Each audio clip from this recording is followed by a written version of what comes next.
ห็นนะน้องฮานสิตามที่พ่อน้องฮานได้เว้านี่สิเฮ็ดจากห้องเอาคันห้องนึงโดยเป็นหยังคือว่าห้องนึง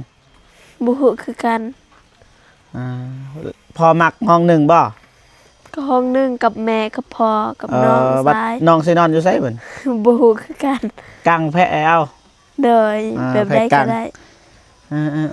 มักแบบใดก็ได้บ่เป็นหยังโดยห้องก็ได้แต่ว่ายันมันคับเนาะโดยดีแล้วห้องนึงก็ได้ตามใจผู้อยู่นั่นแหละโดยอายก็บ่กล้าเว้าไปเว้าแบบนี้แบบนั้น4 5 6ห้องมันก็บ่ได้มันขึ้นกับคนอยู่ เขาเลือกแบบใดเพราะว่าเด็กลินบุญกะเรียลินบุญบ่บุญบ้านท้องหวายมื้อใดเลื่อนแล้วเลื่อนฝนตกเลื่อนเลยแม่นโดยเลื่อนแล้วเลื่อนอีกโดยคิดว่านี่มื้อวานมื้อนี้มื้อวานแหละคิดว่าวันที่27ตามบ่ฝนเว้าโดยก็ค่อยก็คิดว่ามื้อวานแต่ว่าเขาเลื่อนเข้ามาฮอดวันที่30อีกวันที่30อีกฝนตกเลื่อนอีกชอบ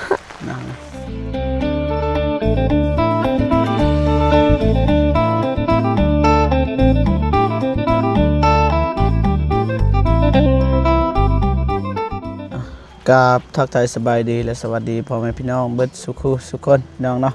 บ่ว่าอยู่ในลาวไทยหรือว่าต่างประเทศเนาะก็ยินดีต้อนรับเข้าสู่ช่องบ่าวเจ็บชาแนลคือเก่าพี่น้องเนาะตอนนี้บ่าวเจ็บก็มาอัปเดตบ้านน้องหานคือเก่าพี่น้องนะบ่ไปบ่มาเลยเพราะว่าฝนตกหนักทางเราไต่กับพายุเข้ากับ3-4 วันนะพี่น้องเลยทางไอ้สร้างเพิ่นก็บ่ได้มาเฮ็ดเวียกนะบ่ได้สานต่อพี่น้องนะก็เพื่อความปลอดภัยนะเพราะว่าทางด้านถึงมันก็สูงแน่นะมันมืนแน่ฝนตกแน่ก็หลายสิ่งหลายอย่างนะพี่น้องมันก็เลยเฮ็ดให้บ่ได้เฮ็ดต่อพี่น้องเนาะพักผ่อนหรือว่าโจะก่อนพี่น้องเนาะแต่ว่าตอนนี้เบาเจ็บก็มาอัปเดตให้พี่น้องได้เบิ่งได้ฮู้เนาะเป็นหยังคือเบาเจ็บคือบ่ถ่ายคลิปลงนะยาน FC เว้านะก็เลยมาถ่ายมาอัปเดตให้เบิ่งพี่น้องเนาะประมาณนี้พี่น้องเนาะพี่น้องฮานโดยสบายดีเด้อเบาเจ็บโดยสบายดีพ่อแม่ผู้ใหญ่ใจบุญทุกท่านและพี่ทุกท่านหรือว่าอยู่ในลาวและไทยและต่างประเทศ ก็ขอสวัสดีสบายดีเมิดสุคนเด้ออะไรเฮียนซานเฮาคือเขาบ่แม่นเฮียนซานเฮาดอกเฮียนซานน้องฮานก็รวมกันนั่นแหละคันสิว่าก็เฮียนน้องฮานเฮียน FC เฮียนผู้ใหญ่ใจบุญนำกันเนาะกับทีมงานเฮาก็เฮียนนำกันโดยสบายดีลืมทักนะว่าฝนทักก่อนน่าได้แปรอัปเดตเมื่อกี้นี่สภาพบ่เปลี่ยนแปลงเลยเปลี่ยนแปลงบนเดียวเปียกแม่นมันเปียกเศร้าเปียกนะนี่ FC คลองใจว่าเบาเจ็บหันนี่ยังมื้อนั้นหันน็อตนะหันน็อตจับมันแน่นกว่าเหล็กตะปูอีกแม่นมั้ยใส่เบิดทุกเสาเลยรูปร่างก็โอเคได้พี่น้องเลยแต่บ่ฮู้ว่าบัดมุงมันหลังคากับหลังคากับอันนั้นมันยานมันบ่เข้ากันนะบ่ฝนไปเลือกมื้อนั้นก็บ่เจ็บแต่ว่าเฮาก็เอาหลังคาสีฟ้าเฮาก็เอาจากผู้ใหญ่ใจบุญแน่เฮาแน่คันสิเว้าก็ได้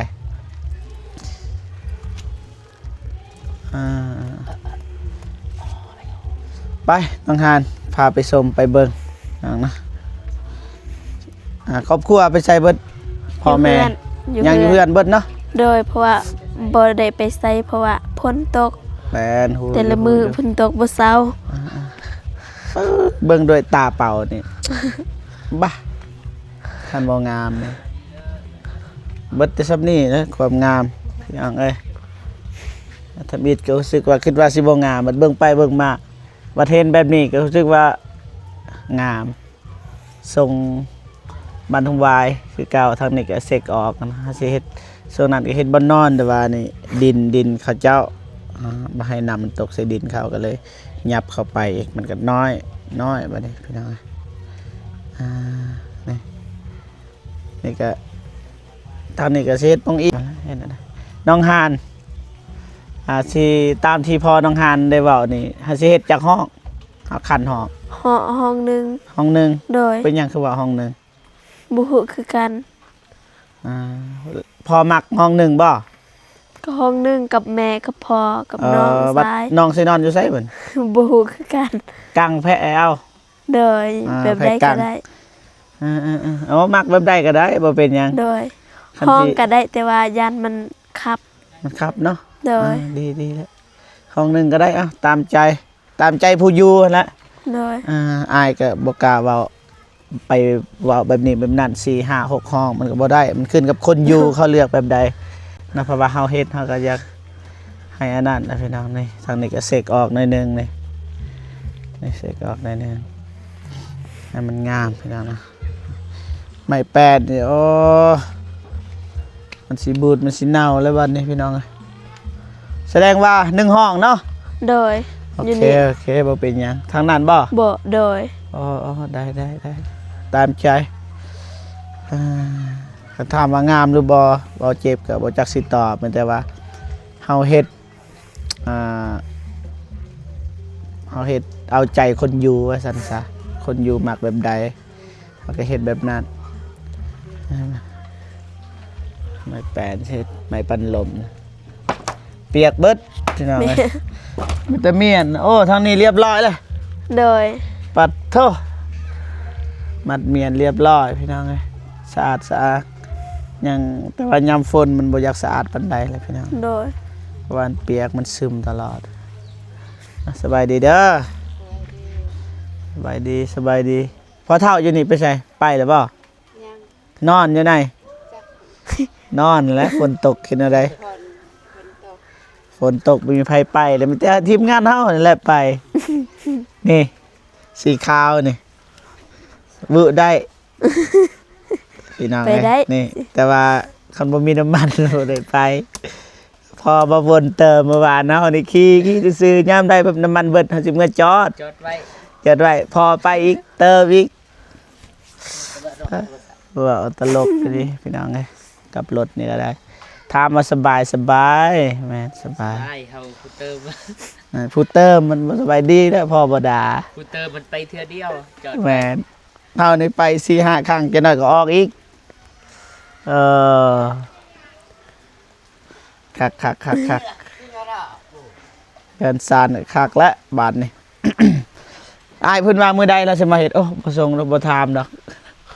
ฝนตก คนเอื้อนแล้วก็มาเนาะ แม่นบางอย่างก็เจออ้ายเพิ่นน่ะโอ้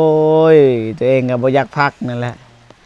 หาแบบญาติเวลาอยากเฮ็ดคือกันแต่ว่ามันฝนตกจักสิเฮ็ดแนวใดนี่ก็ฝนตกพี่น้อง ไม่เจ็บแข้งคนเลยแล้วตอน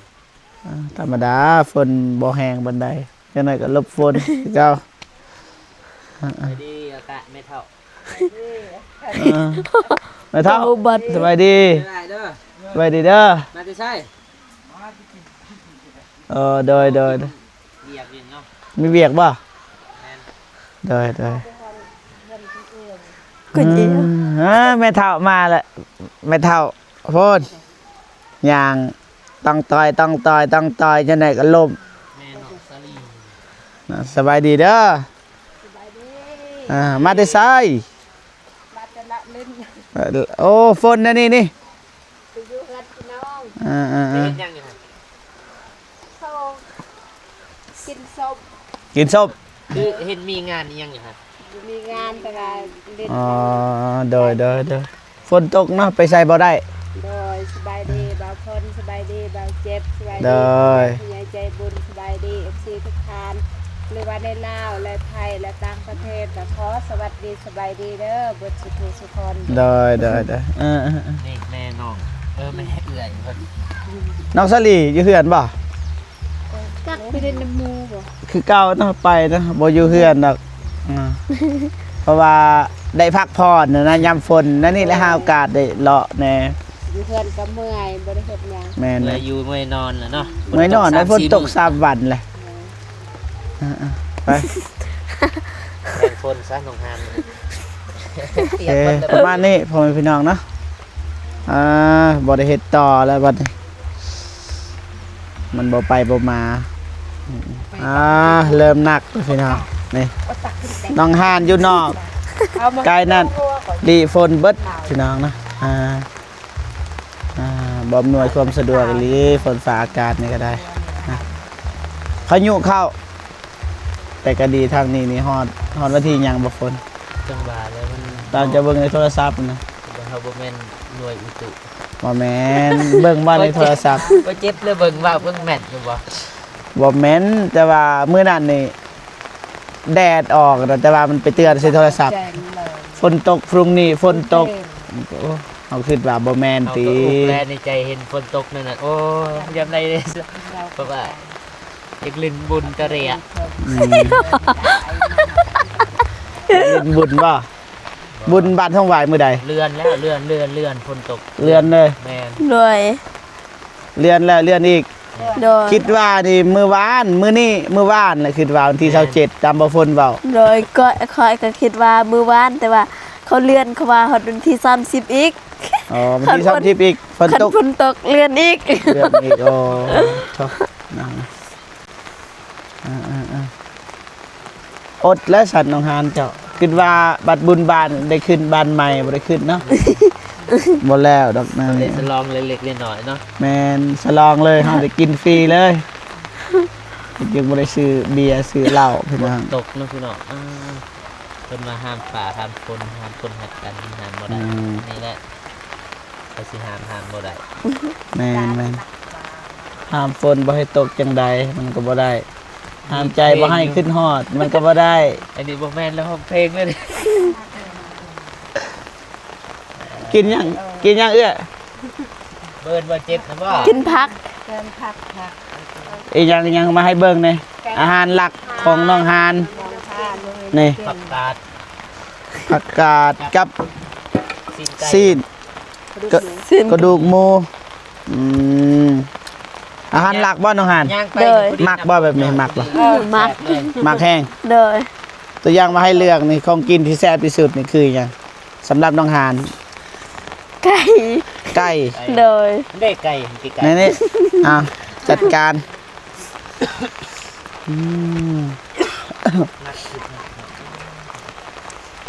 เบาเจ็บนี่มักผักกาด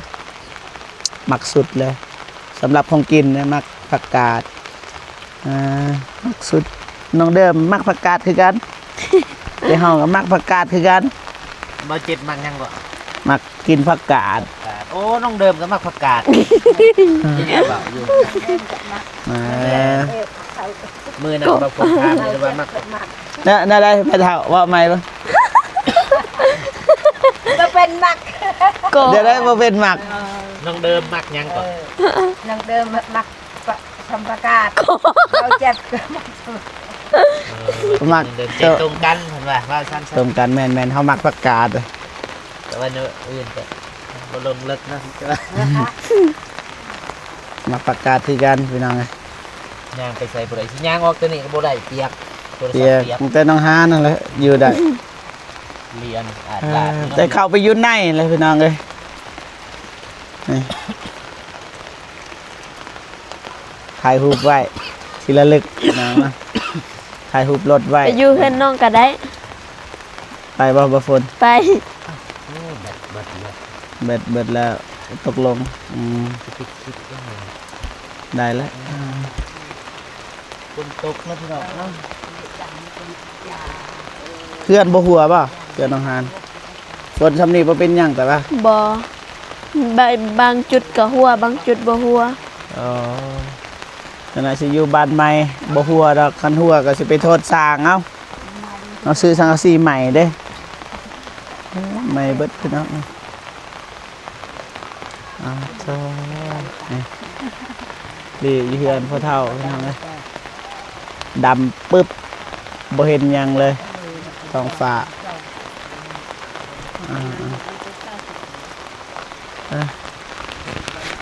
อยู่เอื้อยอยู่เฮือนบ่ อยู่เพื่อน ครบเบิดอยู่หั่น เบิด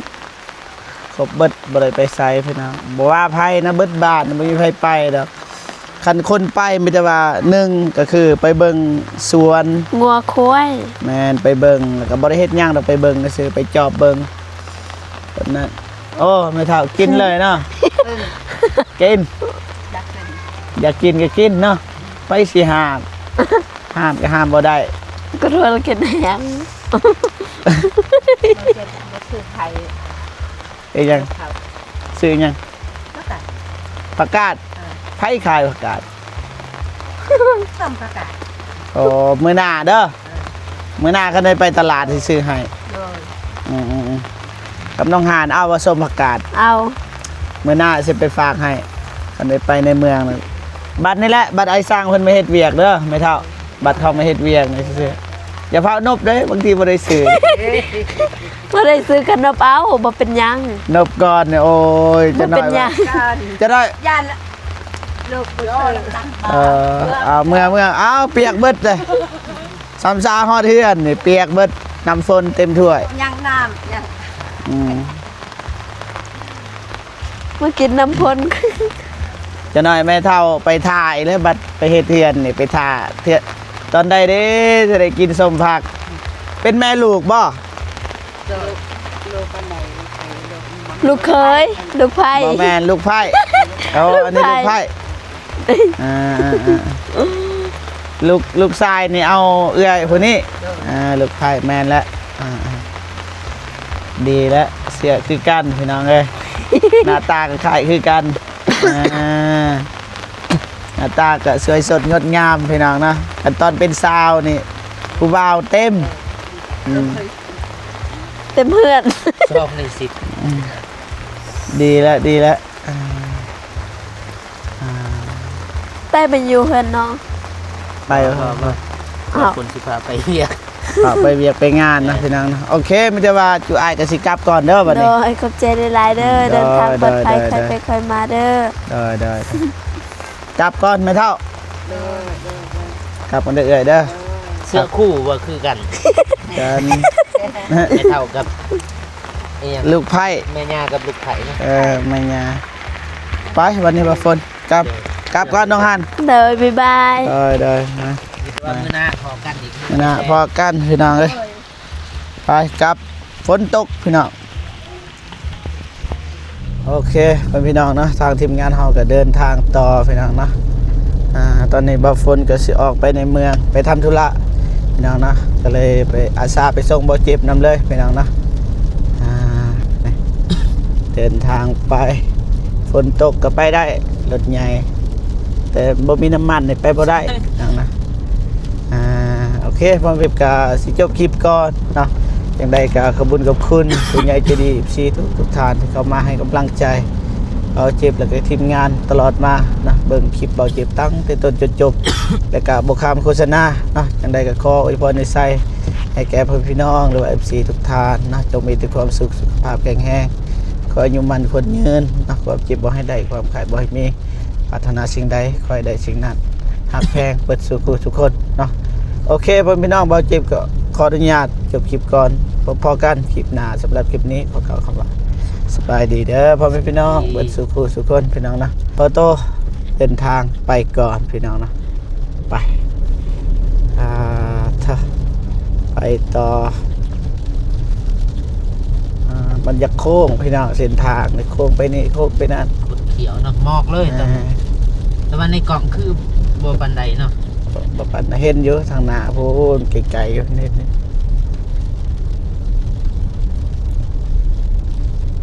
โค้งอีกโค้งแล้วโค้งอีกลงคอยนี่พี่น้องเท่า เขาให้บ้างหันว่าเจ็บแดง เข้าให้ เรื่องซ้ำทองคำ พี่น้องฮะ ปอด ท่อ ควาย ป้าเรื่องเป็นเรื่องเลยพี่น้อง ป้าเรื่องซ้ำทองคำ แม่ ซีเมนต์ทองคำ ทองคำที่ว่าเขากินได้เปิดว่าสันได้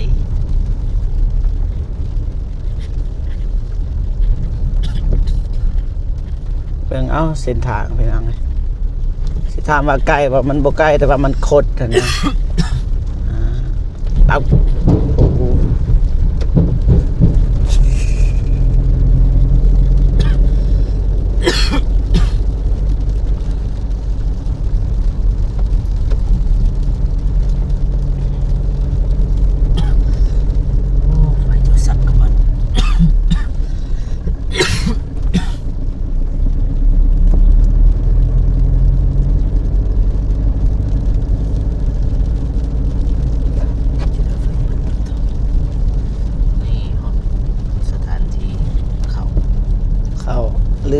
ขนาดพี่น้องดีแล้วงัวมันบ่เข้างัวเข้าได้เนี่ย เขาก็งามไม่ได้เนาะ งามครับงามเรื่อง เรื่องมืออื่นบ่พ้นสิพยายามเขาบ่พ้น อยู่ไส อยู่ภู มีบ่ มีก่อนที่ว่าบ่พ้นไปมื้อนั้นตัวว่าบ่ให้บ่เจ็บไปนำ โอ้ ต้องได้ย่างไปฝนตกนะ โอ้ฝนตกมันนี่แห้งไปยากมันหมื่นเด้ อยู่ บ่ สตืบ อ๋อไกลบ่ 4หลักประมาณ 4กิโลเมตรโอ้คันยางมันใกล้เด้ยางเวลาเฮาได้เข้าเด้รถใหญ่ไปได้บ่ ปกติมันฮอดยามเกี่ยวเขาหรือหูดเขารถใหญ่มันจะไปได้มันคืออันนี้มันพายุมันเข้าคันบ่มันก็แดดแล้วทางแห้งแล้ว อ๋อ เราบ่ฮู้สภาพอากาศว่าสิเป็นแนว ก็ลองไปเบิ่งย่างเอานะ คันฝนตกนี่บ่ได้ไปแล้ว บ่ได้ไปว่าฝนตก คันฝนสำได้สำนึก น้องมันตกเบิดมือตอนเช้ายังตกแห้งตอนเช้า